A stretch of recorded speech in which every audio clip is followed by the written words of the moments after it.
Everybody having a good day so far? It's noon. Are we getting hungry? I'm Mary Elizabeth, and I am the Director of Professional Development here at Games for Change. And I'm very excited to introduce you to our next talk. Our next speaker will explore the intersection of narrative medicine, role play, and sex education, and how games help players engage with knowledge around sex, gender, bodies, and health.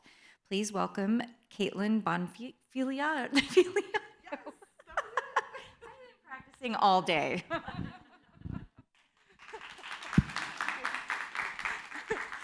Thank you, Mary Elizabeth. Hi, everyone. It's good to see some familiar faces. And for those of you I don't know, we're going to get intimate soon. Thank you for being here. It's really an honor to be with you. Okay, I'm going to introduce myself momentarily, but this is a talk about sex ed. So I want you to do something with me. If you feel comfortable, I'd love for you to scan this QR code and tell me a story of your sex ed. And these stories can be hilarious, it can be gross, it can be wrong. It doesn't necessarily have to be true. What I'm looking for is where did you learn what you know about sex? Where did you learn it? Did you learn it in the classroom, from the internet, from porn, archive of our own, AO3, perhaps, from a friend? So I'll give you 30 seconds. I have a lot to talk about, so.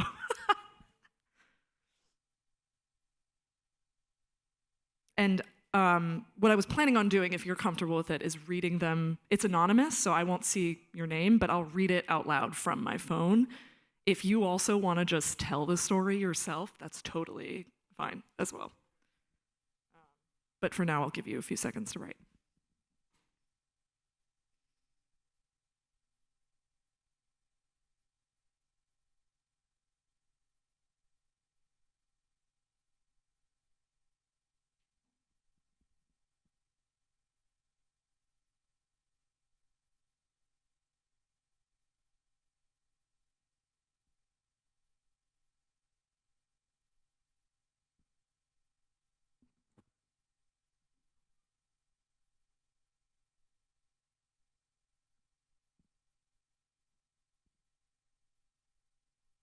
Okay, maybe like 15 more seconds. Sorry to rush you. It's the opposite of what I want to do.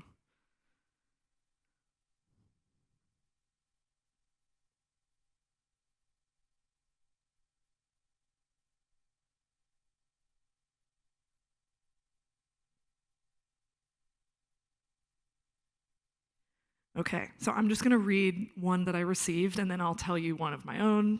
I'm not gonna, whatever. Okay, so we have, I learned in 6th grade science class, but I really was exposed to what sex was through conversations with classmates. So formal learning environment, informal learning environment. Someone said parents, and in health class from a PE teacher that kept referring to puberty as puberty. Someone said all girls Catholic school, a lot of just don't have sex messaging, scare tactics around sex. Same, can relate. I went to Catholic school and never had real sex ed. When I was 14, I slept with my then girlfriend, and that was the start of me actually learning about sex. Yep, we're gonna talk about like embodied learning a little bit. Someone said, I was fortunate to have grown up in a place with one of the strongest education programs, so sex ed was taught well in a course in a high school classroom. But the sex ed was also very gendered, whereas a trans person, I felt so much gender dysphoria learning it. Really appreciate that you brought that up because we'll talk about how even places that have really strong and comprehensive sex ed in the classroom, it doesn't always, it can be really fraught. Thank you so much for sharing, by the way. I know that was kind of like an interesting thing to make you do. To the person who talked about Catholic school, this is called abstinence-only education, and I also got this. So my story was I didn't know that you could get an abortion through a pill. I thought an abortion was what I now know to be a D&C, like a surgical procedure, and I thought that it ruined the person's uterus and prevented them from having children because that's what I was taught in high school. It was like, don't have sex, because then you'll have to get an abortion, and then you'll never have babies again. That's kind of a bummer, though. So the other cool and fun thing I learned was the clitoris. I learned about the clitoris from reading fan fiction on Archive of Our Own. So, so that's me. Now that we're intimate, I can tell you my name. My name's KB, or I go by KB anyway. Pronouns she, her, and I am a game designer and writer based in Los Angeles. Has anyone, raise your hand if you know what Archive of Our Own is. Sick. Yeah, I figured you freaks, that's why you're here. So, cool. I actually started my working career as a K-12 teacher, and that last talk, was anyone at the last talk? I know what Game Up is. I use that in my classes. Crazy. I taught English Lit to middle and high school students, and now I teach higher ed, so I work at USC Games, which is my alma mater, and I also work in the community college district in LA. Okay. So I mentioned my alma mater. I did get my MFA in game design from USC, and my thesis work is a game that I'm really proud of. It's called Valiant, or Val's Guide to Having a Broken Vag. It's a medical narrative game about something called pelvic floor dysfunction. Has anyone ever heard of the pelvic floor? Yes, okay, amazing. Well, you're gonna learn today. And in making this game, my team and I contributed to something called Games for Creative Health, which is what I'm going to talk to you about today. I really became fascinated in these kinds of games that are like patient testimonials after making Valiant. And it also kickstarted my research interest in making and studying games about sex. So not just porn games necessarily, though that's certainly part of it, but games with explicitly educational purposes. So we might call them serious games. I'm just really interested in how any and all kinds of games contribute to teaching us about sexuality and sexual health. And that's why I'm here today. So this is Valiant. This is the title screen of my game. I'm really excited to be talking about it today because it won Best Student Game at Games for Change in 2023. So this is like coming full circle. Yeah, thank you. In this game, you play as Val, pictured there, college student struggling with their relationship to sex and to their body. Val, like me, has a condition called neuroproliferative vestibulodynia, which causes pain with sex. And seeing as sex is something that's super cool and fun, especially in college, this creates a lot of problems for Val. It's a semi-autobiographical game, and it's telling Val's story, so like I mentioned earlier, kind of a patient testimonial. How does it do that? Will this GIF work? Let's find out. Yeah, okay. The game is mostly on rails. It's mostly linear. You complete mini games like this cursed Tetris to progress the story forward. But the only issue is that a lot of the games are frustrating, difficult to play, and impossible to win. Why did I do that? Why did I make a game that's not fun? I wanted the player to feel the experience of what it's like to do something that everyone else seemingly does pain-free and has fun doing, but you can't seem to get it right? The failure means something, and it's meant to bring the players out of immersion and into reflection, which is coming from Rila Khalid's reflected game design principles. I wanted the game to be informative and educational, for sure, but more than anything, this is what I struggled with most in the design process, I really wanted it to be interesting and authentic, like my story. And it turns out, oh yeah, this was in case the GIF didn't work. Cursed Tetris. It turns out that in telling my story, I'm, like I said, contributing to a legacy of games that are kind of like illness memoirs or patient testimonials. So this book came out in 2024. It's by Sandra Danilovich, and she has named kind of a different game for health, if you will. I'm sure all of you in this room are familiar with games for health, medical simulations, trainings for medical professionals. Games for creative health are those patient testimonials. They're illness memoirs in the practice of narrative medicine. Anyone raise your hand, narrative medicine? Does anyone know what narrative medicine? Well, Marielle does, because we've talked about this. Narrative medicine is the idea, to put it very, very bluntly, the idea that doctors should value the story of illness, the story of the patient, just as much as the clinical interventions for an illness, right? So some examples of games for creative health, games that practice narrative medicine: Dysphoria, if anyone's played Dysphoria, That Dragon Cancer, Depression Quest. So yeah, and Valiant also kind of falls into this category. After reading this book, I was like, oh my gosh, narrative games, so powerful. But yeah, so that's kind of the story of me and Val, but I want to zoom back out to talk about like why we're even here. I'm not just interested in games for creative health, illness memoirs. I'm interested in all games and the many ways that players of games learn about sexual health and sexuality. So we got to zoom out a little bit. I'm based in the US, so the following data is going to be US focused, but sex education is critically important everywhere. So let's look at where we're at in the US. This graph is from the Sexuality Information and Education Council of the US, or SIECUS, and it's from 2025. You can see that only a few states are green or light blue, which implies that the state got an A or B in its sex ed policies, according to SIECUS. Raise your hand if you were raised in a state that was green or light blue. Okay, so like less than half, really. Some highlights. As of 2025, 16 states in the US do not require any form of sex education or HIV, STI instruction. 39 states require schools to emphasize abstinence-only education, which is what we talked about earlier. And only 23 states require instruction on condoms or contraception when sex ed is even provided.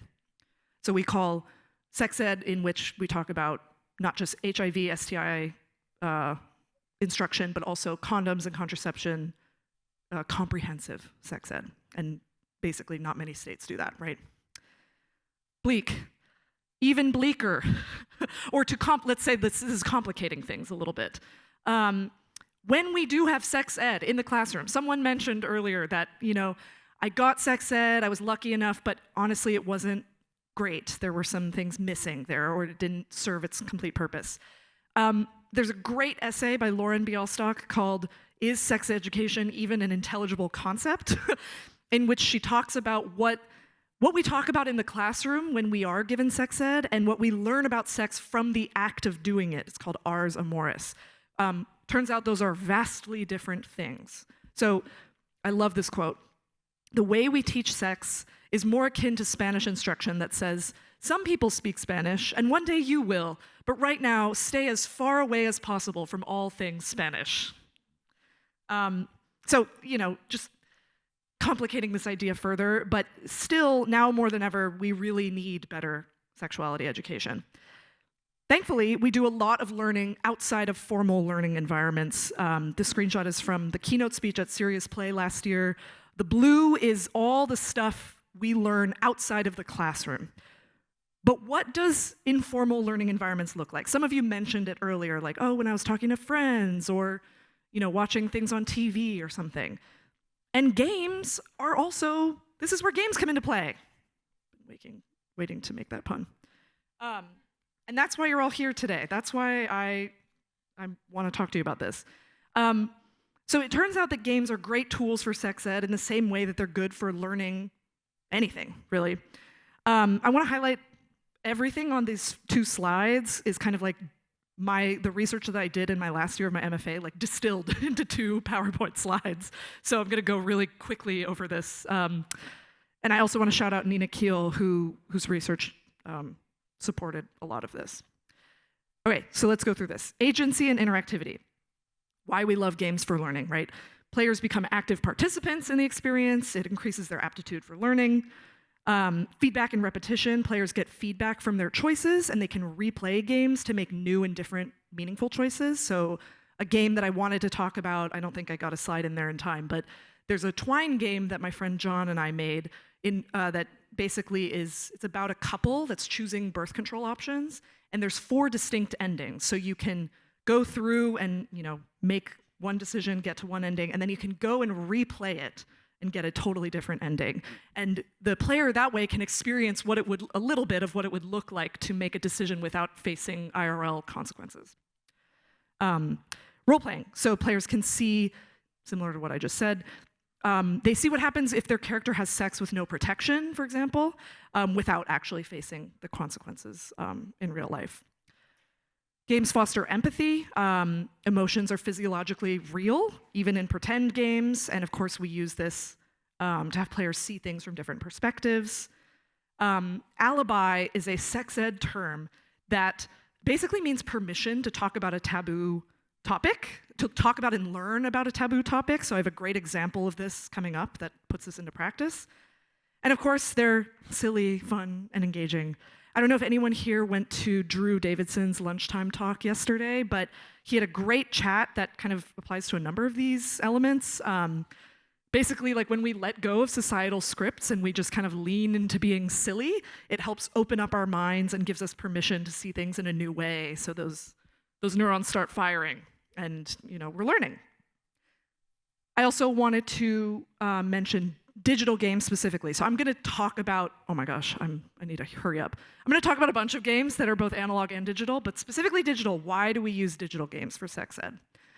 Yeah, as we talked about a little bit in the opening activity, we do a lot of learning about sex ed on the internet.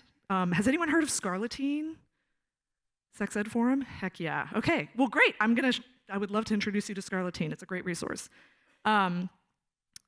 Information is easy to disseminate on the phone or computer because most people have a handheld computer in this day and age. It can be a very powerful information sharing device when we have the freedom to do so, which is a whole other conversation and talk. And of course, this idea of digital games being private. You can play a game in the privacy of your own room. There's pros and cons to this. So a digital game can't be like a standalone replacement for sex ed led by a trusted adult. So the best practice is generally to give players, especially young people, space to debrief the experience with a trusted adult. But yeah, so let's look at some examples of all of these characteristics in practice.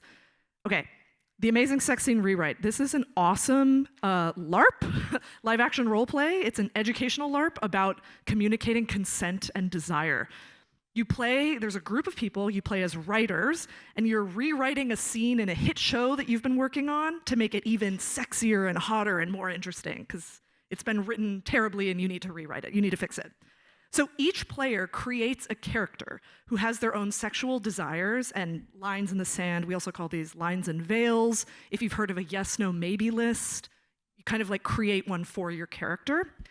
And I mentioned alibi earlier, right? So I like to call this game alibi maxing, because you basically, as you're playing this game, you're not you're playing as the character, and it's your character who has these sexual desires and lines. So you get to still practice the essential skill of communicating about sexual desire, communicating consent, but it's through the alibi of your character. So it's not you, it's the character who's the freak, or whatever in this case. So this is the power of analog embodied role-playing games. Really cool experience to play this. This is the teen version of Amazing Sex Scene Rewrite. It's not sexually explicit at all, actually. You play as two theme park developers selected to build the next great amusement park. You and your partner have different ideas of what rides would be cool and fun, and you basically have to agree on what the ideal amusement park based on both of your desires. So this is perfect for like a middle school audience. Okay, and I also want to shout out Critical Hits. Yes, it's called Critical Hits, because these two games are the educational LARPs were created for this game jam. It's led by John Cole and Hazel Dixon. Basically, this game jam runs about every 2 years. Sex educators team up with game designers to make games that educators can use in their classroom. It's a really, really cool experience. If you're interested in this stuff at all, I would definitely encourage you to check it out. Okay, I'm gonna sprint. So, getting into card games. Has anyone played Consenticle by Naomi Clark?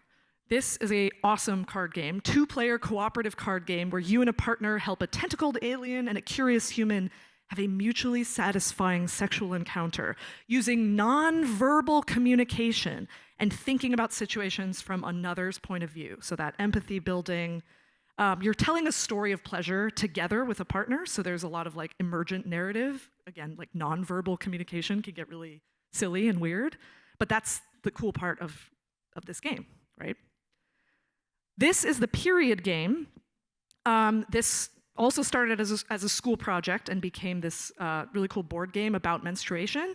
It's basically the game of life, but the goal is like talking about your period, talking about menstruation, right? The win state revolves around getting your period, which I think is really cool. It's like using game design to change the scripts of something that is very stigmatized and like seen as shameful or dirty and hard to talk about. But when you play this game, you have no choice but to say words like period and tampon. So it really helps practice those communication skills about like a bodily process that half the population has. I also wanted to shout out Ciclo de Poder, which I just learned about yesterday. And it apparently is, they used this game in I read the paper, they used this game in their research, but they were like, we like this, but we want to make a cooperative game instead, which I think is really cool. If I had time, I would have added a slide for it. This is a game called This Is Normal. It's by my friend Anna Krasner. We're getting into the realm of digital games now. This is, she calls it an info game, so kind of like a playable essay or an article, and it's about self-managed abortions. What are the pills? How do you take them properly? It educates the player on all these things in a very non-judgmental and matter-of-fact tone. It's a perfect example of a digital game disseminating important information. It's like 15 minutes long, especially information that many players may not be able to access in formal learning environments. So remember those like red states on the map we saw earlier? Yeah, great game. Crossing Lines. This game just won some awards this year, I believe. It was at Amaze, BAFTA, I believe. I could be making that up, but Crossing Lines. We're circling back into the realm of narrative games. So this is a narrative game about a woman and her sister driving across state lines to get an abortion, or to find an abortion clinic. The actual gameplay is super simple. It's like a driving simulator, but really it's the writing and kind of the character interactions that make it so haunting and beautiful. The empty space is a big focus of the game. It's an hours-long car ride to go to a place you don't want to go in order to get a procedure that really should be as simple as getting a pap smear, but it isn't. It's very anxiety-inducing. I put it in here as an example of games for creative health because it is another patient testimonial. It's another story that OBGYN physicians and abortion providers should all experience in order to understand their patients, right? And Valiant, this is my game. I talked about it earlier, so I'm not going to talk about it again, and I'm out of time. So, I would love to know if you know of any video games, analog games that you think are interesting and worth being put on this list. I created a Discord server. And I'm speaking in tongues, apparently. It's supposed to say, I created a Discord server. I would love, if you are a person who makes or studies video games and games for sexual health, I would love for you to join the server, get connected with me. I'll put up my links in just a second, but I wanted to briefly mention just some things that I'm thinking about in the future. I am a teacher right now, and I am really interested in doing like a sex ed game jam in person. I went to the game jam talk yesterday, and I've been thinking about that a lot. Youth-guided initiatives are really important. Sex educators will always tell you there's no education about sex and bodies. You know, if you're teaching youth, it's like no education about us without us. So I'm really inspired by people like Patrick Jagoda and Melissa Gilliam who have done these kinds of things and written about it. I'd want to follow in that practice too. I come from a background of video games. Valiant is a digital game. I'm just learning. I don't even really do D&D that much, so I'm learning all kinds of things about LARPs and analog games, embodied play, and I love to keep talking about that. My super secret project is I really want to make a book of resources for sex educators. Teachers need resources, guys. It's a hard job. Lesson planning is really hard. So that's like my pipe dream. And yeah, I would love to get connected with you all. So that's kind of what I'm thinking about, but here's my links, and I'm super happy to send these slides to people. Just message me literally on LinkedIn or email or whatever. I am chronically online. So I'm a little bit over, but yay. Thank you all.